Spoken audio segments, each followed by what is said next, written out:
Bedroom पैशासाठी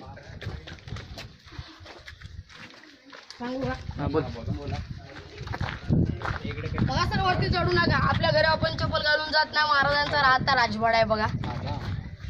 समोर तुम्हाला भिंत दिसते ना, त्या भिंतीपासून या भिंतीपर्यंत महाराजांचा राहता राजवाडा आहे. महाराजांचा जन्म 19 फेब्रुवारी 1630 मध्ये शिवनेरी किल्ल्यावर आणि निधन 3 एप्रिल 1680 ला. या समुद्रावरती महाराजांना फक्त 50 वर्ष आयुष्य लाभलं. 50 वर्षात महाराजांनी काय केलं? 350 गड किल्ले जिंकले, स्वतःची गादी निर्माण केली. आताचा माणूस 50 वर्ष लागतो, काय करतो? 20 वर्ष खेळण्यात जातात, 30 वर्ष स्वतःच्या मनासारखं त्याला घर बांधण्यात येत नाही, त्याला लग्न करण्यात येत नाही. बघा, हा महाराजांचा राहता राजवाडा. याच ठिकाणावरती महाराजांनी आखरी श्वास सोडलेला आहे. बघा, समोर काही तुम्हाला 2 टाक्या दिसतील. जो कामचुकार असेल त्याला कवडे पाणी आणून याच्यामध्ये त्याला सांगायचं. तर पाण्याचा वापर समोर बाथटब आहे. बाथटब म्हणजे आंघोळ करण्याचं ठिकाण. बघा, त्याला बाथटब असं म्हटलेलं आहे. बघा, मला छत्रपती शिवाजी महाराज की जय. बाथटब बोला ना तो. आंघोळ